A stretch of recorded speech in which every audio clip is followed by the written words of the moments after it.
welcome to another exciting episode of Riding Through the Unknown. I'm your host, Michael, and tonight we are joined by a guest who I had the honor and privilege to see live doing a presentation at the G6 conference, the first one in Florida.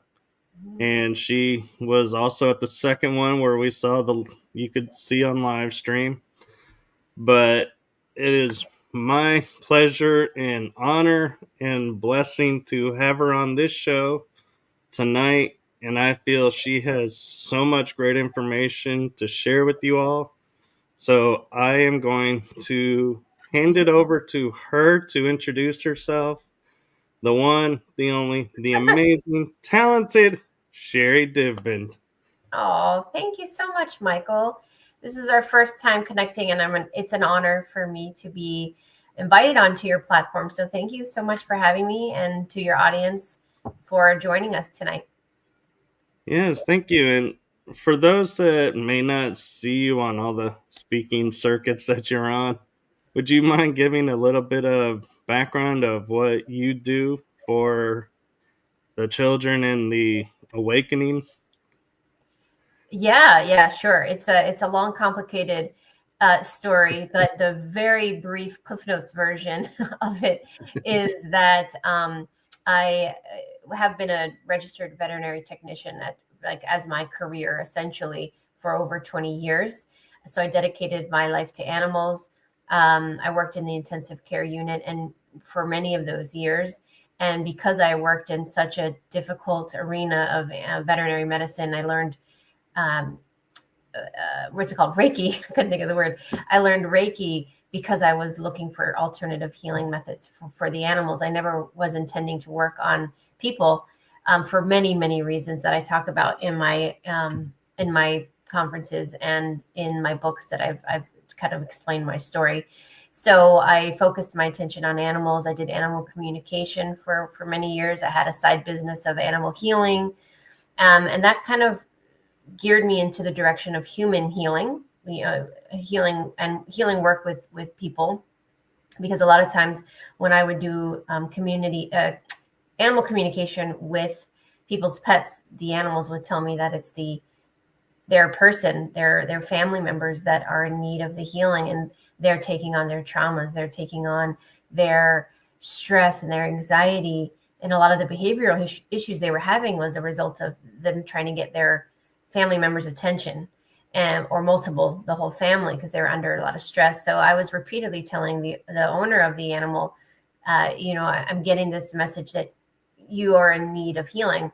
And some were really open to that and others didn't want that answer. And so I had to decide whether or not I was willing and ready to then branch out and start to work and do healing sessions on people, because I had made a commitment to animals. I never wanted to work with people. Didn't really like a lot of people.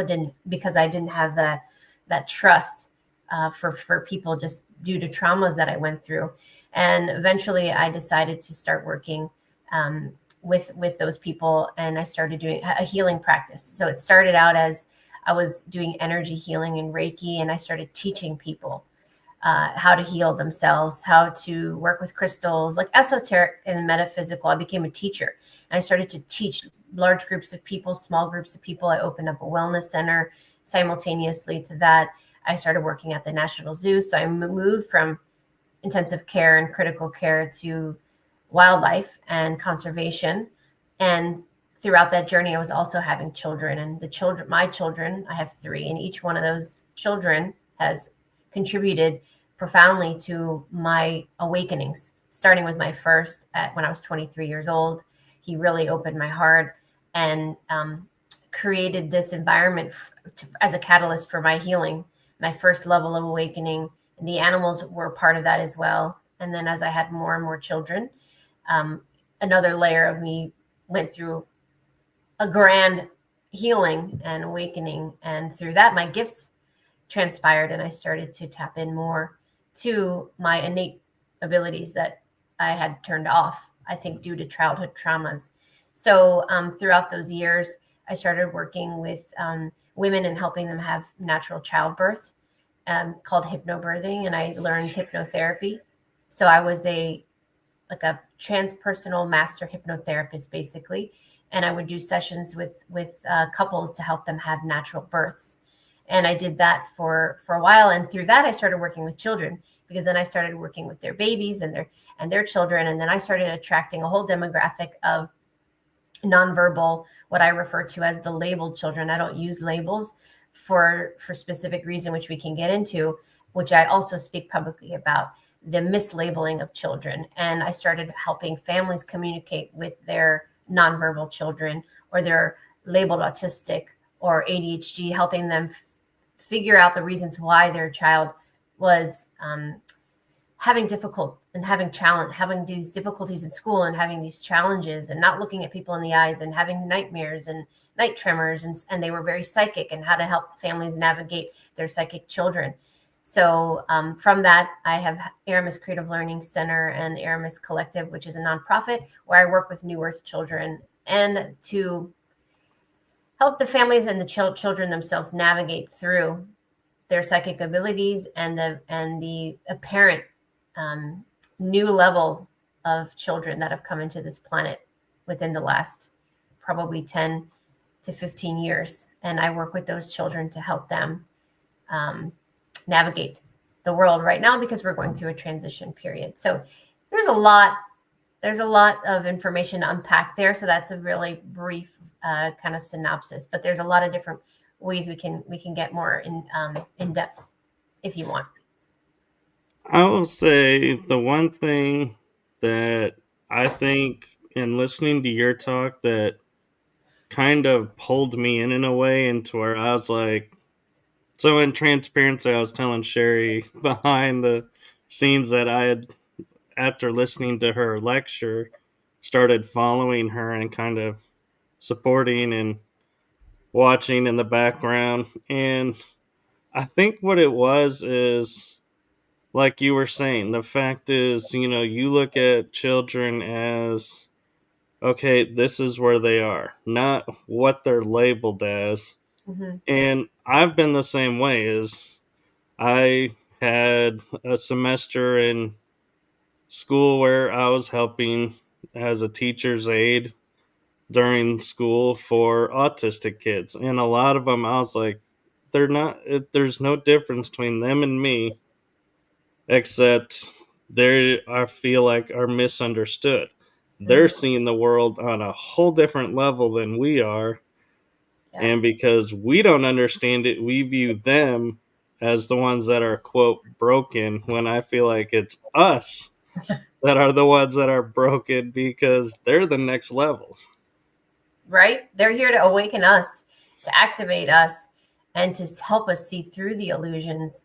And that's why they're so different. And that's why they're labeled. I think the dark ones, what I call the dark players, want to label them so that they can scare parents, teachers, and humanity into thinking that there's something wrong with them, so that we can medicate them and try to push them back into the box of normal society, the norms that we're supposed to be good girls and good boys and follow what we're told. And these children don't do that. So there's something wrong with them. They're bad. They're rebellious. They need to be medicated. So they become numb, and then they forget who they are. And that's what they're trying to do. So my mission is to awaken parents to their knowing. And thank you for that comment, by the way. It was really nice of, I forgot the name who was up there, to advocate for their children and take them out of that box and let them be who they are, and let them activate and awaken everyone else around them.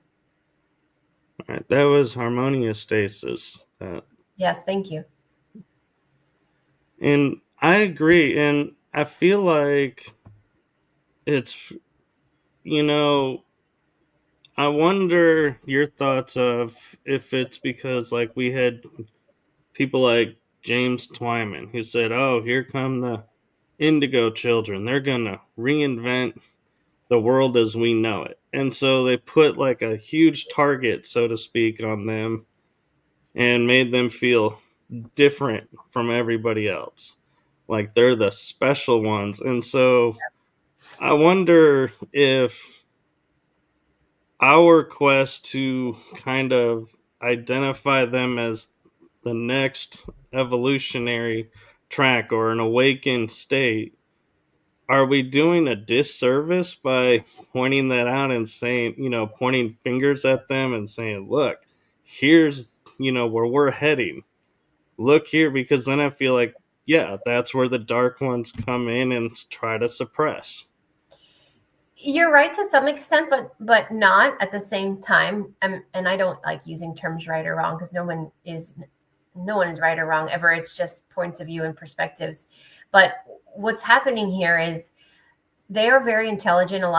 They're on a spectrum themselves, the dark players of AI, reptilian, Draco, Gray, galactic, of all capacities. But a lot of the times they're connected to the lower vibrations, the lower dimensions, and that's kind of where they reign control over, and they try to keep us suppressed within it. So and that's where we get this term, the matrix, from. So if imagine if you're the architect of this matrix or the controller of this matrix, you know who's in it. It doesn't matter who you are. They don't look at us as Sherri and Michael. They look at our frequency. So if something comes into the quantum realm of the matrix, for example, the 3D, they're not looking at Michael. They're looking at Michael's frequency from the time you are born or the time you're even conceived. They know that you're here. They know that you're coming. They know what you're here to do. They know where you come from. You don't need to announce them. So whether they were announced as the indigos or not, they were already being attacked before they even came, because the dark ones knew, the dark players have known that they were coming. So that's why in the 80s and the 90s, we had a high volume of SIDS, sudden infant death syndrome. And we also had movies like, what's that movie called? Nightmare on Elm Street. Why are those two things important? One, because the way that the dark players can get to us is through the astral. That's why we're experiencing an astral war right now. The spiritual war, the ascension is an astral war on our consciousness.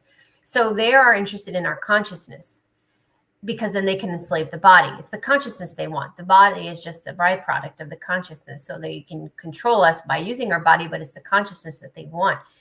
So if they are attacking us in the astral realm, they do that when we are sleeping predominantly. Then they can get to us from anywhere. So the high volume of SIDS, crib death, that we experienced in the 80s and 90s, some in the late 70s, was actually a nefarious act by AI and different technology to disconnect the life force energy of children in their cribs, because they were starseeds. They knew that so nobody announced that they were indigos. They just knew their frequency was in a high alignment in an alignment with which they could not control, and they foresaw that what they were here to do.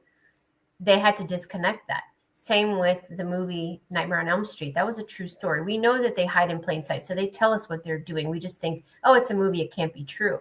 But they were telling us what they do. So they attack people in the dream state, which is what I just said, the astral, and they attack children through the dream state. If they can get to them before the age of 6, 7 years old, they're easier to suppress and manipulate. So that's why we have such high volume of nightmares, because they're being terrorized in the astral realm by shadow beings and different entities. So they don't have to be announced. But you're also correct in that announcing them back in that period of the indigos, early indigos, which was 60s, 70s, and the next stage of indigos, 80s, 90s, that brought an awareness to the consciousness of the collective.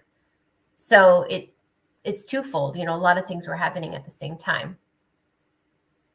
Which makes sense. And I like how you bring in the astral plane, because I was just recently talking with a couple of guests and, using the Matrix as a frame of reference, going where we are right now is like the Matrix program. The astral is the real world. And so, and we were also we were discussing, how it's interesting that when we awaken ourselves, we learn how to work the astral plane before operating here. In my opinion, it's like we start to realize I can travel into space without a suit in the astral plane. I can go to other worlds in the astral plane. But here, I'm still okay, yeah, I need a car to go from here to the store. Right? Yeah. That's exactly what they want us to believe. They want us to be in this illusionary reality where there are limitations, and the limitations are only compounded by our mind and our processing speed, what we believe, our limited beliefs. So we actually are creating our own prisons, and they laugh at us because they suggest things through all sorts of programming, AI technology, black box technology, voice of God technology, all of these advanced technology that they have, plus the television programming and all the things that they do. I talk about that a lot in my third book, Starseeds and the Great Awakening, where I get into 3D, what I call 3D interference. All of those things are designed to keep everybody in that mentality of I'm limited, I can't do that, I'm not special, I'm not unique, I don't have these abilities. And then they start looking to other people that do have those abilities, and they worship, oh, I want to be like you, and then that puts you in the vibration of lack. So it's a design. They're very smart how they manipulate. It is. And, talking about television programming, I grew up and I'm not going to say I was like any special TV shows or anything that like were anything, special that, helped me awaken or anything. But I noticed I would gravitate to shows like Doctor Who. I just fell in love with that show. And people would say, "What is it?" And I go, "Well, look at what this guy can travel through. And Yeah. as something happens, he regenerates into a new form, new personality. He keeps going. Right. And we were introduced to all these different races. And he never was one to use a gun. And I always thought that was interesting. He could win a battle using his mind and wits. And when I hear, like, oh, everything is programming, I'm like, in my mind, I'm like, huh, I wonder if this show is one of those, like, white hat programmings that was snuck in to go, Yeah. look, this is what you can do versus, Right. oh, we're a slave to this or that. Exactly. Exactly. They're very smart, and in Star Trek too. There are so many. I mean, there are dozens and dozens of shows we could say right now, but those are kind of like the pioneers of the shows, and they use it against us as well with the psychological element to it. They numb us into not feeling anything about people dying on screen or horrible things happening. I mean, we're so numb to it now. It's not like we don't even bat an eye when we see scenes in the movies where people are being shot, or terrible murder scenes, things like that. Children are watching and they think it's funny. Look how far we've come as a collective, where children today think it's funny. Whereas when we first started, we were like, oh my gosh, can you believe it, to feeling sad, to all these emotions. And now it's entertainment, like kids and people love it. And that just goes to show you how far they've pushed it. And now we are completely numb to it. So now we're inviting that chaos and that level of atrocities into our reality, because now we're picturing it, and we're essentially condoning it without realizing it. It's all psychological warfare. It is. And I never realized, like, watching, like, shows like G.I. Joe or He Man or, those kind of cartoons. Every episode, they would fight the fight with the same characters. Hmm. One would overcome the other, and then it would happen again the next day. Nobody really was killed except for the robots. I noticed, I was just thinking about it, the android characters or robotic characters would be the ones that would be destroyed, but the human characters would never get hurt, never get. And I'm looking at that and going, it's interesting how never put that together Yeah. growing up and watching this show, that we're taught, yeah, you can fight these people, you can shoot a gun at them, nobody will get hurt, a laser at them, nobody gets hurt. I'm like, yeah. people do get hurt. Right? Yeah, that's it. So, what is, in your opinion, because I know you're the founder, so when you created the Aramis Collective and the Aramis Learning Center, what was your mission in mind? What was your vision of what you were creating? That's a really great question, Michael. And it's funny because I don't like to say I was tricked into it, but it's a funny story because my daughter, so I had two sons, and about 11-ish, 11 and a half, 12 years ago, I had two children, and I was communicating with animals. I was doing all of these things. I was doing sessions with people, and my daughter's soul came to me. And she said, I'm coming into your life. I'm going to be your daughter. I need help. I need you to be a part of I need your help. I'm asking permission because I have a huge journey ahead, and I'm going to need your support, and basically let me know ahead of time. She didn't tell me what she was going to be doing, but it was big, and she had a lot to teach me. So for almost a year before I got pregnant with her, I would communicate and channel her regularly. And then when I got pregnant with her, every week or so, I would continue channeling.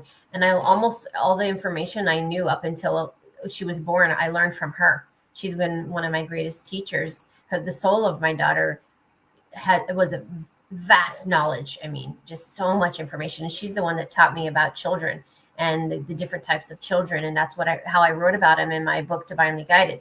Indigos, and then the crystals came, and then the stars came, and the rainbows came, and then the divine. So she taught me all of that. So when she was born, around the age of 2, she started showing a very big interest in being a teacher. As soon as she went to preschool, she came home and announced, I want to be a teacher. Well, I was already a teacher, doing so many different things at that point. Not a teacher for children, but teaching classes, hosting spirit circles. I had my wellness center. I mean, I was doing so many different things. So I thought perhaps what she was requiring of me or asking for me to help her with was to create metaphysical centers for children that are new, like these New Earth children, like support centers, like kind of like a Sunday school, but not religious, where children can come and learn about their psychic abilities and learn esoteric and metaphysical subjects and learn about all the things they're not taught in school, energy and emotions and all these things that I was teaching adults, but I thought children should be learning these things too. So I thought that's my grand epiphany. I was like, that's what I'm supposed to do. She's gonna help me build these metaphysical centers for children that are going to be really big. So I started with that, and I was so excited about it because I thought this is such a beautiful idea. And I started teaching classes in my wellness center for children. That was during the pandemic is when I came up with that idea. I announced it on several podcasts that I was a guest on.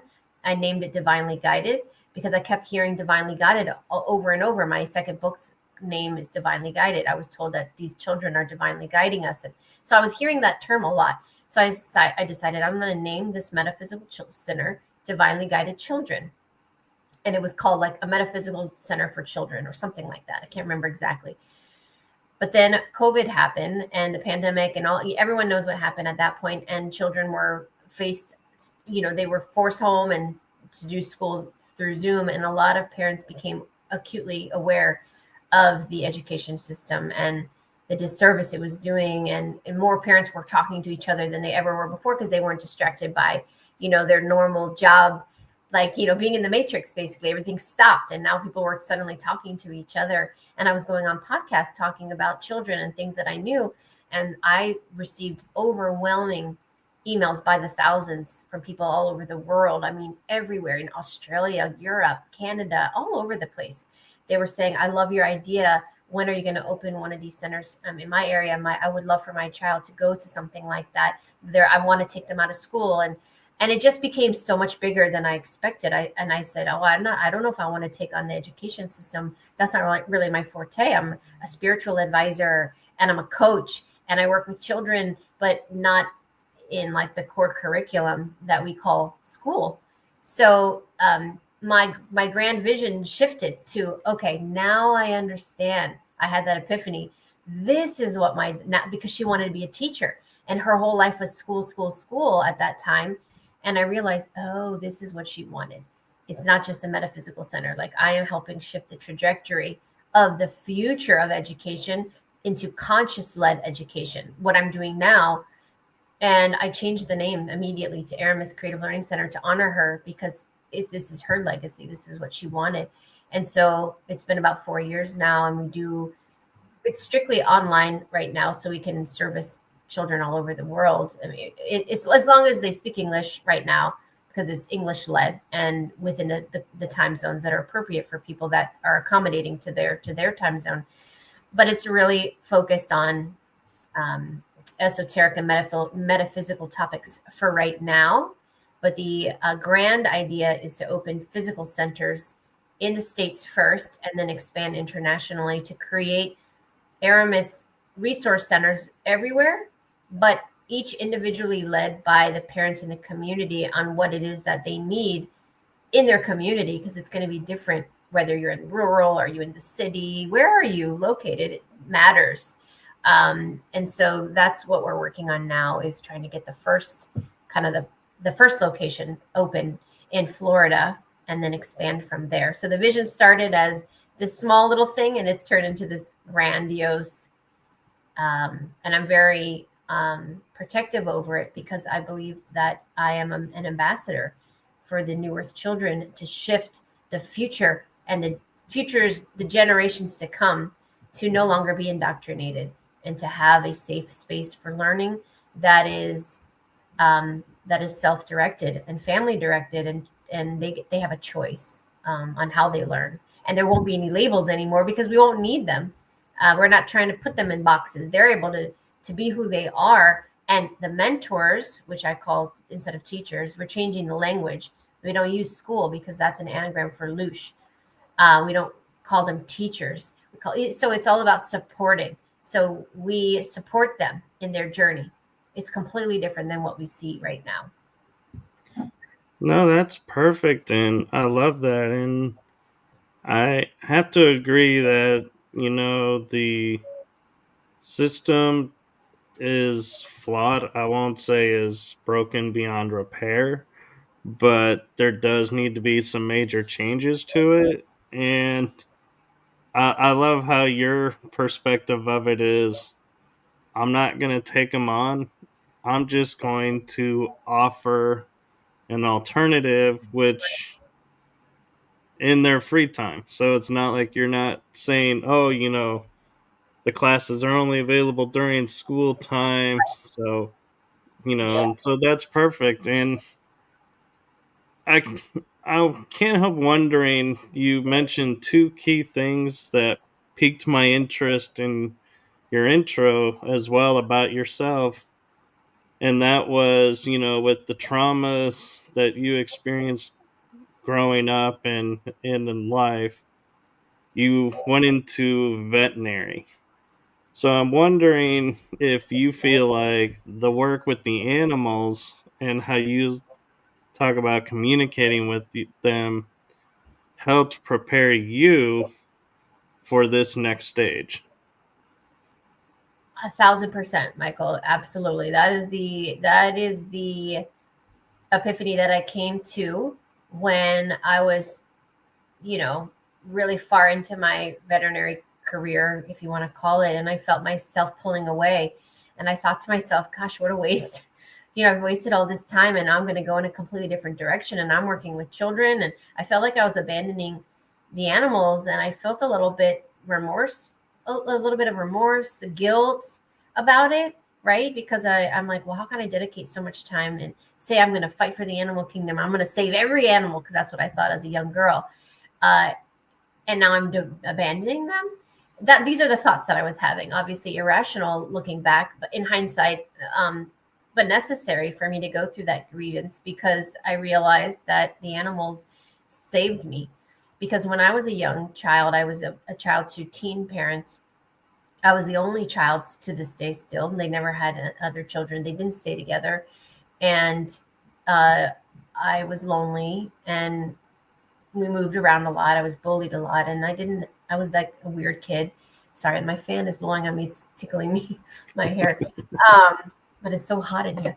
And so my dog, Chelsea, at the time, I had a German Shepherd, and she was my best friend. And when I was sad or feeling lonely, I would have her. And she was my introduction, I think, to the animal kingdom, and what made me love the animals so much, because I noticed she gave me unconditional love, and everything that I was lacking, all the void that I felt, she filled. And I looked out at humanity, and I noticed grumpy adults that were just mean, and kids were mean to me.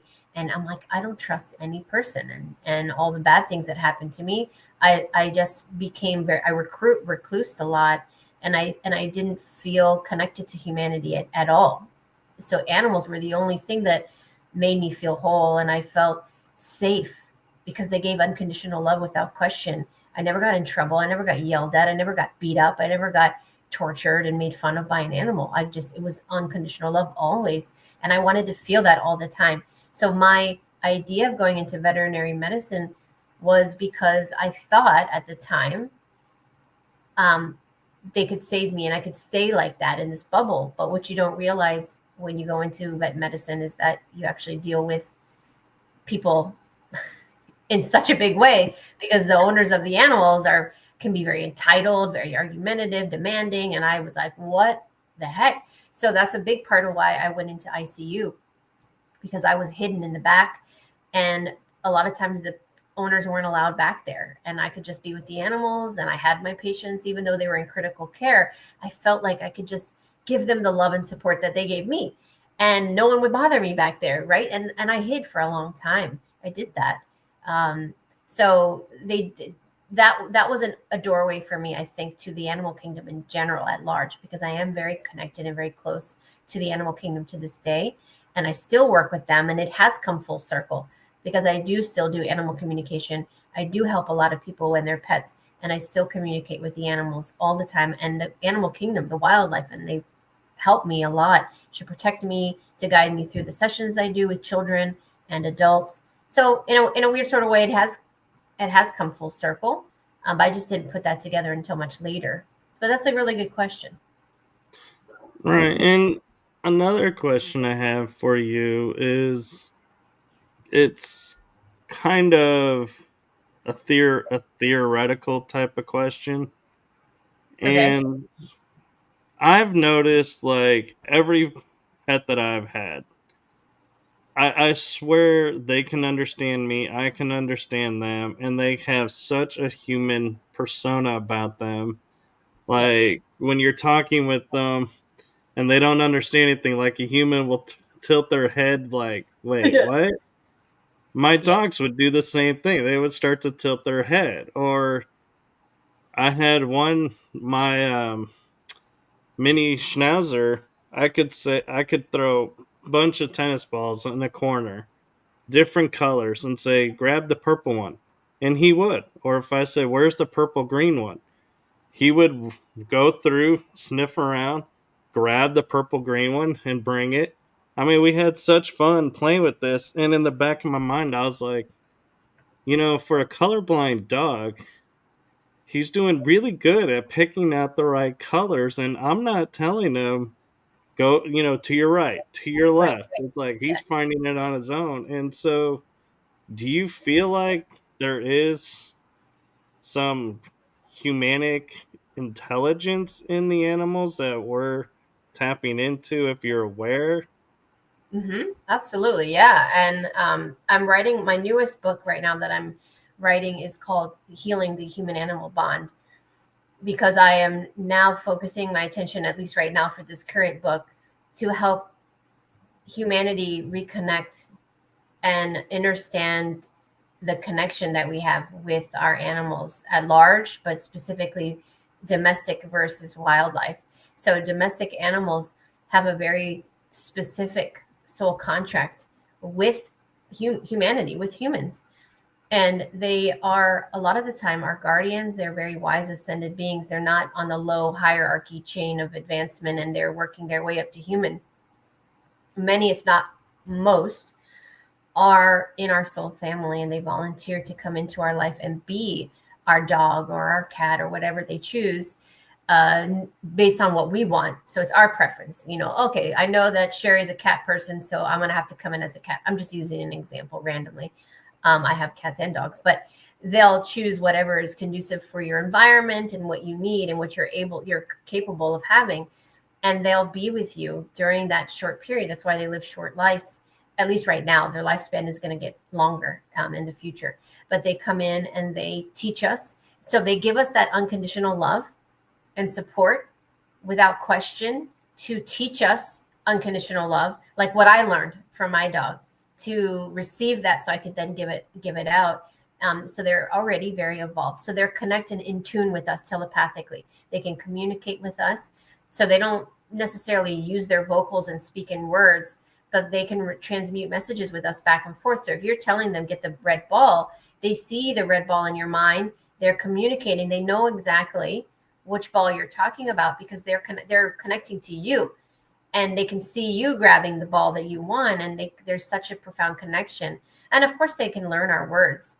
I mean, if you were to go to China for a summer, and all of a sudden you're not going to speak fluent Mandarin, but at some point you're going to learn some of the common words, right? So it's no different for an animal. If they hear the word walk or run or food or those key words, they don't speak English, but they do kind of, because they learn over time our words and what they mean through repetition.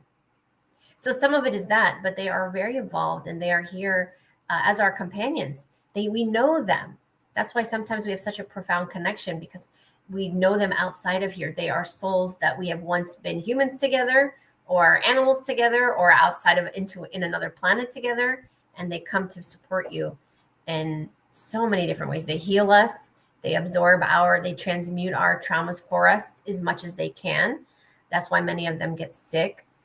They take on our stress. They take on our worry. They take on our burden. They give us someone love. Let me love you. Let me love you, and fill the voids that you're lacking. And they're magnificent. And that's really what I'm talking about in my new book, because people need to understand that they're not low on the food chain or the totem pole of hierarchy of density of consciousness. They are, and in fact, our biggest protectors, guardians, and supporters and teachers.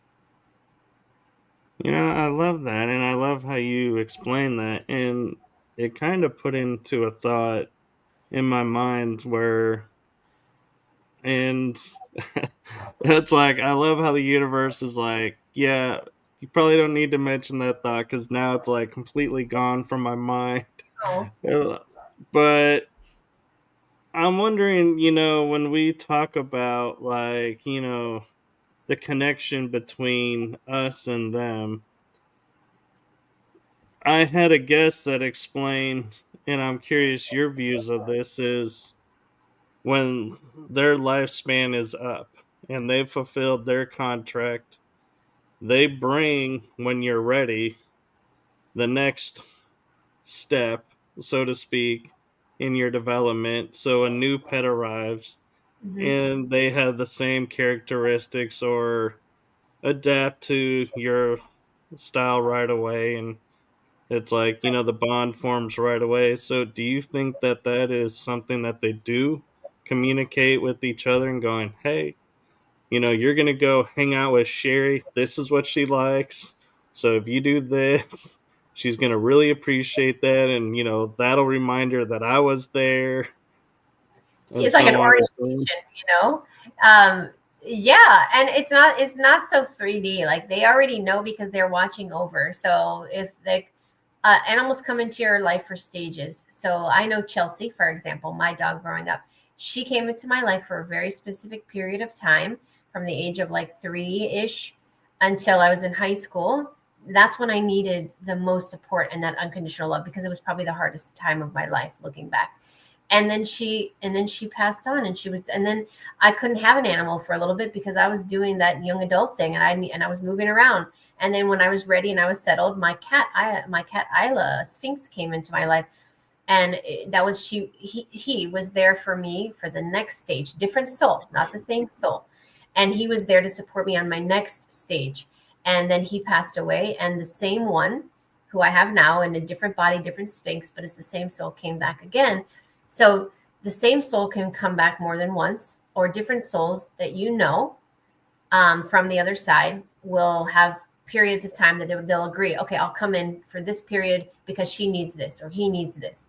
And then when I'm done, you come in, or I'll come back in 10 years later when she's ready for. So it's planned out, and they don't really need to talk to each other and say this is what she likes, because they can watch the whole time. And somebody made a comment, Harmonious Ceases said something about how her dog is like a human.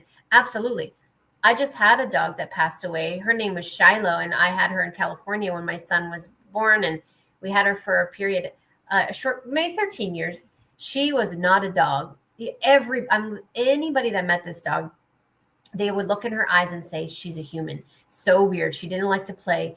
Anything a dog would do, didn't want to be outside, wanted to sleep inside, wanted to be with us, like zero characteristics of a dog. If you threw food at her, like it would hit her in the face. She's like, why are you throwing that at me? Like, just a complete opposite of any dog.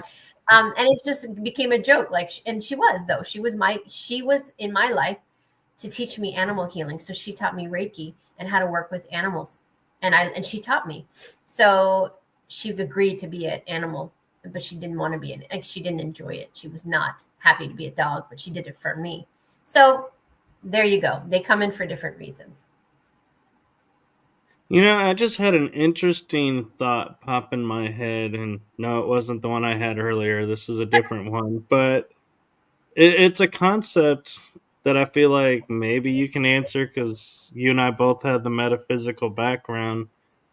The term walk-in, where a spirit comes in and a soul takes possession in a positive way of a body to fulfill an agreement between the two. Do you feel like animals may do the same thing? Can animals do walk-ins with animals? Yeah, absolutely. I'm talking about this in the book too. There are different layers of walk-ins. So let's say a family gets a dog, and this soul comes in and stays with them for 5 years. And then the family, something happens and they can't have the dog anymore, and they give it up for adoption, and the dog ends up going to a completely different family across town. They don't even know each other, or maybe in another state. They can switch souls. So there'll be a walk-in. So the soul that's connected to that family will agree to go into that body and be with that family. Completely different soul, same dog. Same if, like, let's say right now I wanted to take my family and I wanted to get a kitten. And a litter of kittens was just born. Once I pick the kitten that I want, the soul may not have even attached to it yet. They wait for us to find the one we want, and then quickly they'll go in, and that's how they find us. So it's very complicated and very layered, but they can do that. They can switch around, pop in and out. It's really easy for them to do that. Same with people and walk-ins. Right. And I'm like, in the back of my mind, I'm kind of laughing because you say it's a complicated. I'm like, that didn't sound complicated at all. It made total sense. Yeah, right. It's just there's lots of layers to it. It's not just cut and dry. They can pop in and out. Another example of that, Michael, is let's say you have two animals, okay, and two dogs, and one of the dogs dies from old age, whatever. It's nothing traumatic, just they pass on. And now the dog that remains, what will happen sometimes if the family is really mourning and having a really hard time, the fractal of the soul of the dog that just passed will hang out and merge astrally, and integrate, not completely, but with the soul of the dog that remains, so that the people will be like, Sherri, I swear that Fluffy is now acting like the other dog that left, Sasha. And I'm like, well, Sasha's hanging around Fluffy, and Fluffy's taking on the characteristics of Sasha to show you that he's still around, or she still loves you, and all of these. So they can also do that. So there's kind of two souls hanging out. And then when that Sasha's ready to go, she'll go. But a lot of times it has to do with us. Like, they're trying to help us.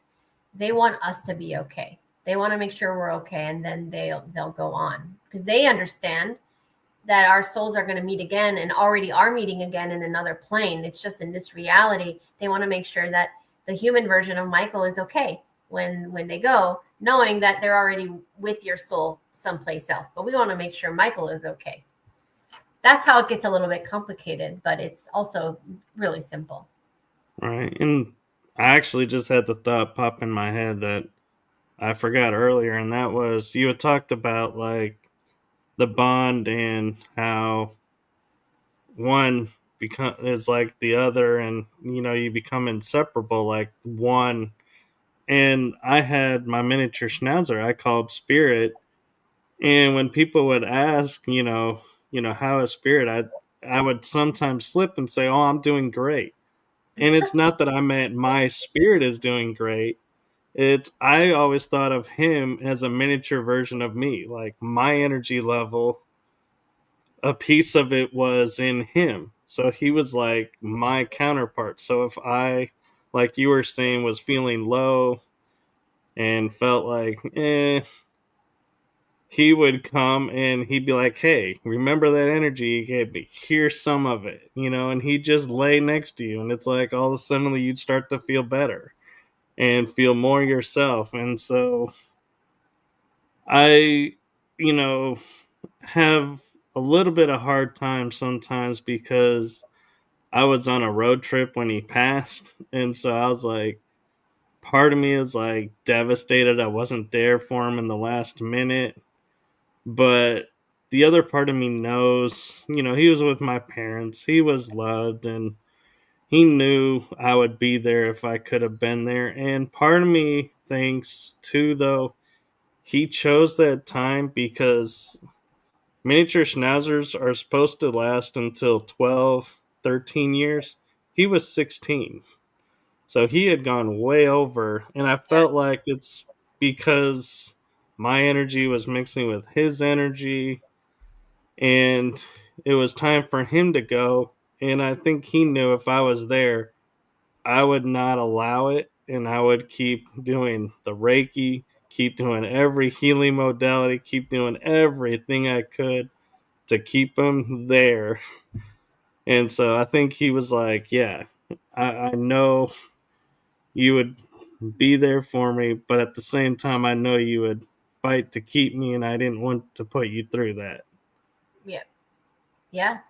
You're absolutely right.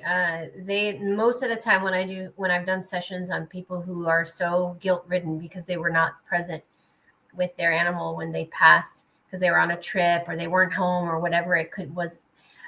Most of the time, the message that I get is they did that on purpose because they knew they wouldn't be able to go if you were present.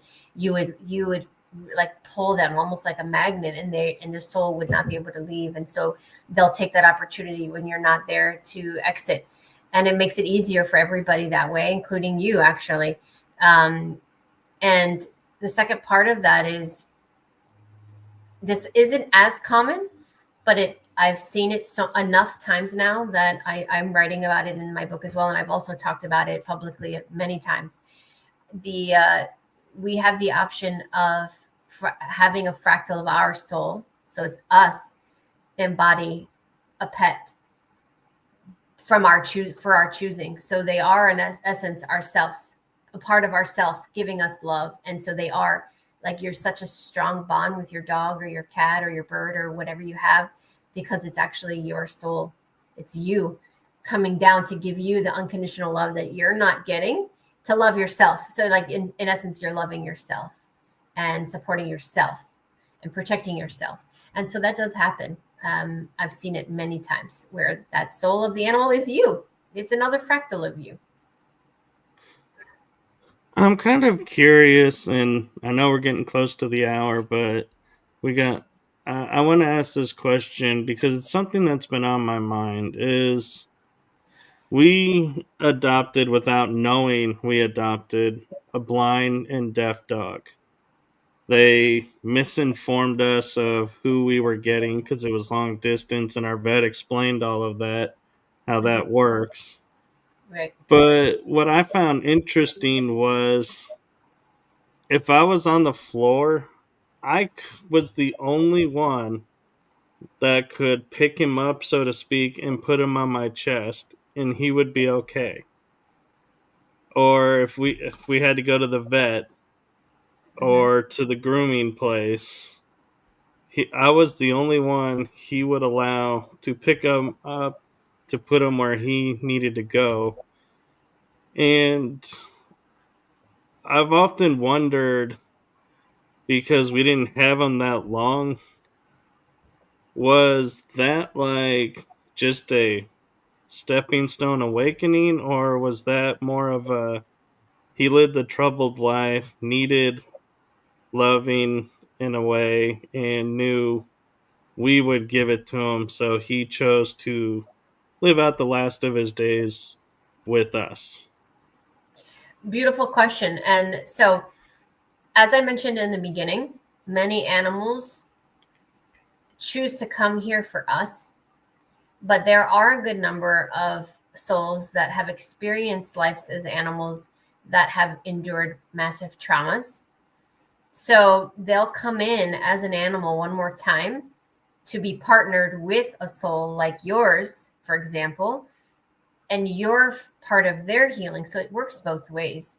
And so this, in this particular example you just gave, it's, to me, it seems like that happened to this soul, this dog, and it was brought to you as an end of life soul contract for him to be with you.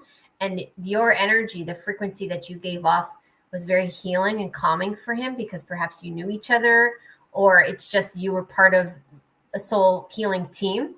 Somehow on some level you guys were connected, and by you holding on to him, he was able to heal those fragmented aspects of his soul before he crossed over, and you helped him with that.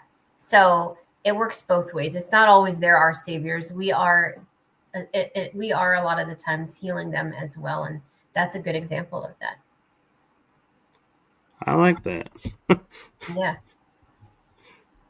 So we have about 7 minutes left. Do you want to, and I'd like to give you the time to share what is coming up for you and for your Aramis collective and the learning centers?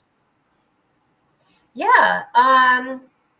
What's happening? So 2025, I feel like, is a big year for most people. I feel humanity has gone through a massive awakening over the last 3 to 5 years and is going to continue to do so in 2025. So we are finally going to be able to step into our true calling. So people like you hosting podcasts and channels to get information out there, and all the networking that's going to occur, and you branching out and into public speaking, and other people that are doing the things that they're doing, and the healers out there, we're all stepping up, and we're being prepared to embrace the change that's coming. So there's so many good things that we are working towards. So I think next year is going to be a lot of about action and change, and being the change that we want to see, and facilitating the change that we want to see, and putting new ideas out there. So for me personally, I have a lot of conferences coming up. I have several retreats. I have a new book coming out. The animal book is Healing the Human Animal Bond. It'll probably come out in the late spring, early summer. We have a retreat in Jupiter, Florida coming up in February, where myself and two amazing friends of mine, Abby Lynn and Laura Van Tyne, will be hosting a healing retreat for men and women to help them facilitate their growth and their healing. And we're going to do another one likely in, I can't say where it is yet, but it hasn't been announced, but internationally next November. Several conferences I'll be doing: Journey to Truth, Disclosure Now, and a few others that haven't been announced yet. So there's a lot going on. I have a new children's book. I also have a children's book series called Divinely Guided. We have 9 or 10 books, I can't remember, but we have a new one coming out any day now called The Chakras, and it's all about teaching children about the chakras. So that's also coming out. What else can I tell you? I don't know. I'm listening to all of this and I'm like going, okay, there's how many hours in a day? How are you able to do all of this? I don't know, Michael. Everybody asks me the same question. I don't know. I also have 3 amazing children myself, 2 dogs and a cat, and lots of stuff going on. But you make time and you prioritize. Somebody had a question: how can I talk to animals? I teach classes on it, but I'm not trying to sell anything right now because I don't even honestly know when I'm going to be teaching it again. But Anybody can. And I'm putting some information in my new book about that, how to do that. I've talked about it in interviews. I have a webinar on my channel. So I have my own channel on YouTube, Sherri Divband. And a while back, I did an animal webinar that I have put on there. And it talks a lot about animals in general. A lot of the things that I talked about today. And I think I talk about communicating with animals. But I'm going to just tell you really quickly, it's not how you think. It's not like a Dr. Dolittle style. It's not how you see portrayed in the movies where you sit and have a full-on conversation with an animal. It's done telepathically. That's how they communicate with us. So that comes through as our own thoughts. So if you want to communicate with your animal, your pet or a past pet, work on raising your vibration, making sure that you are the most grounded and stable and balanced that you can be. And then put out the intention that I'm communicating with your dog or cat or whomever that's alive or not. And if you have an animal that's alive in your home, you don't need to sit in front of them on the couch and look at them in the eyes and conversate. That's not really how it works. You close your eyes, get yourself into a meditative state. You can even be in a completely different room. And I actually recommend you do it when they're in the other room, maybe just hanging out or maybe taking a nap or something. And you communicate with them through your mind. And most of the people watching this that have animals are communicating with them and they don't even realize it because it's coming through as your own thoughts. So you're discounting it. But how many times have you and your animal been in sync about something? You go downstairs and like you read their mind or they read your mind. It happens all the time. We do it. We don't realize it a lot of times we're communicating. So that's a really quick Cliff Notes version of it, but it's anybody can do it. Anybody can. It's just sometimes we go about it in a more complicated way because we think it's more complicated than it actually is. You're not going to hear an audible conversation most of the time. Some people do. It's going to come through as you're just communicating telepathically. There's an exchange, if that makes sense. It does. And to me, I was thinking, yeah, it is heart based too. If your Right. heart and mind are at peace and in the right alignment, yeah, you can communicate and hear things going on that normally you would not. So I think it has to do with your energy and how attuned you are to the energies. Absolutely. That's a huge part of it. And with anything, any kind of intuitive development, you want to communicate with your angels, your guides, your higher self, the animal kingdom. It has a lot to do with that. And, you're not alone because in this comment right here, because I work with a lot of people all over the world. I don't work with just children. I do one-on-one soul readings every day. And I communicate in those sessions with people's higher self and their guides or their guardians, or I connect to where they're not really where they're from because no one's from a specific planet, but kind of the origin path, where are they most connected to? And then I'll connect with like their Andromedan family, for example. And a very large percentage, let's say, of galactic civilizations don't have domesticated animals. They are they coexist with nature in a unified, respectful way. And they can communicate telepathically, but nobody owns an animal. So it's very uncommon and more a very 3D concept to own or take possession of an animal, which is where we get the term domesticated from. But I just want to say that it's designed, and this is what I'm talking about in my book. It's for a reason. They choose to come here because they know how convoluted the 3D is and how much trickery, how much 3D interference, and how much we are being sabotaged, programmed, and manipulated. So just like Starseeds volunteer to come on this planet to influence in a positive way and to awaken and activate people around them, animals are here to be our companions, to support us. They choose to come. Many of them have chosen to come here to help awaken us and to help us heal. Unfortunately, though, there's always the downside of people who take advantage and harm animals, and we know the dark part of it. So there's dark and light, there's contrast, there's duality, but most of them come here because they want to help us. And that's why I honor the animals, and I have such a beautiful, respectful relationship with all animals because I feel their support, and I don't ever look at them as they're beneath us.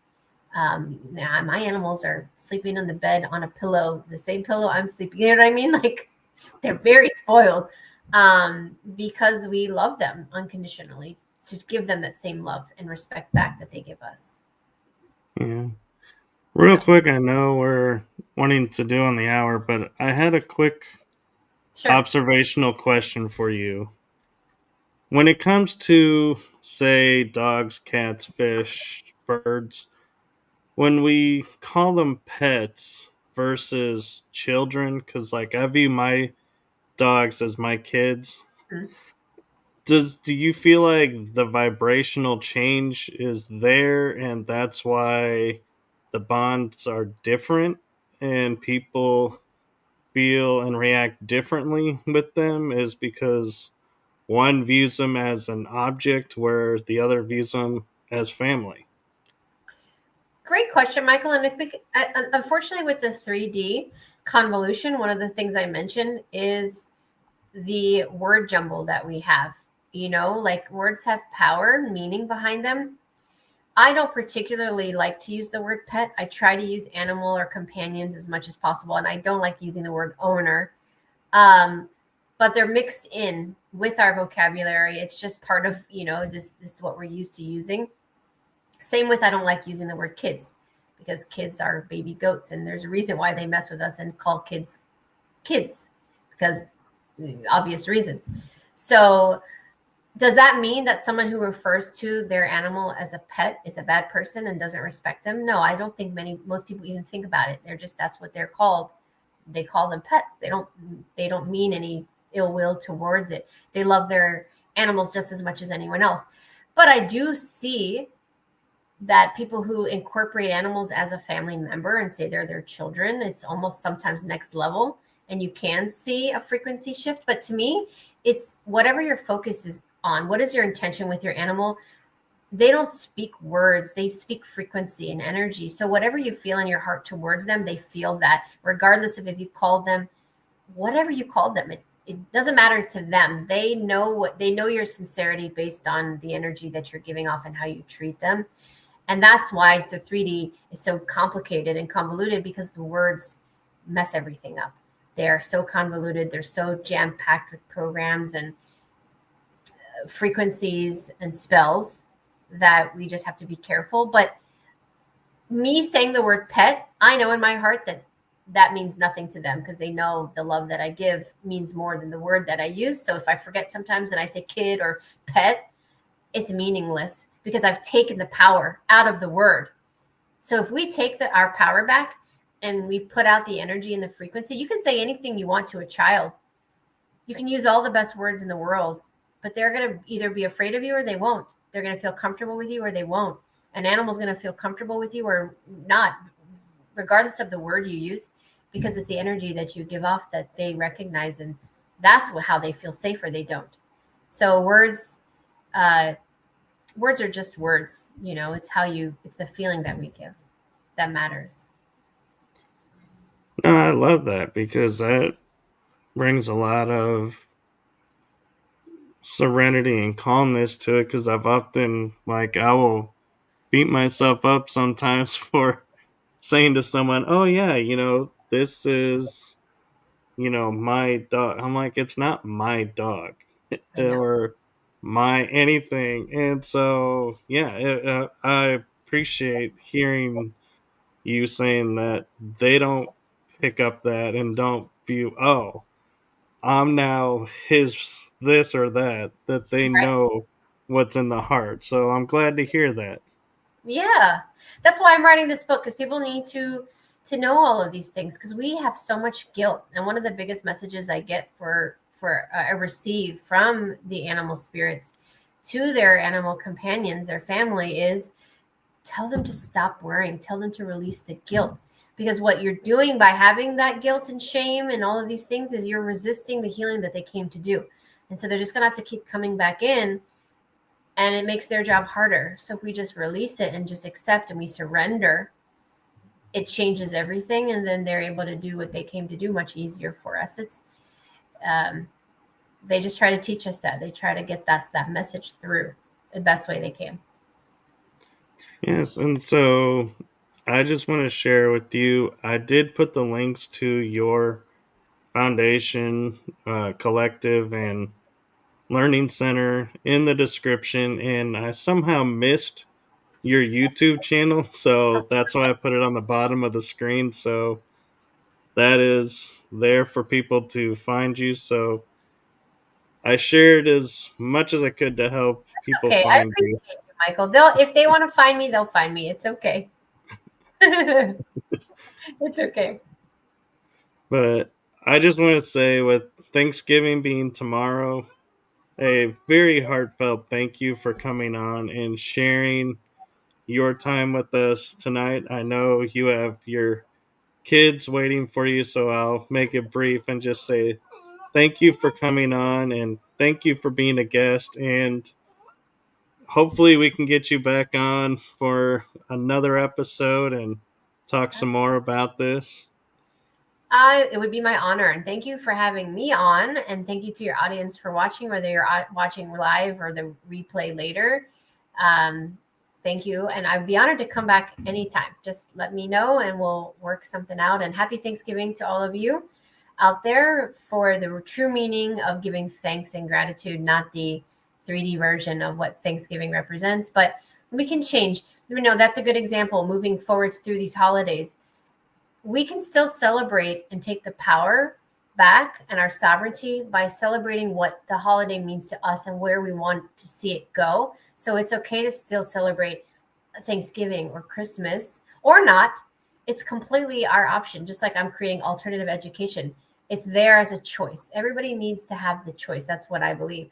So we can change the trajectory of the meaning of these things by putting our heart into it and saying, I'm giving thanks and I'm have gratitude for this, but not necessarily following the norms of what Thanksgiving means or Christmas or Easter or any of those things. We have the potential right now to stand in our power and create what it is that we desire.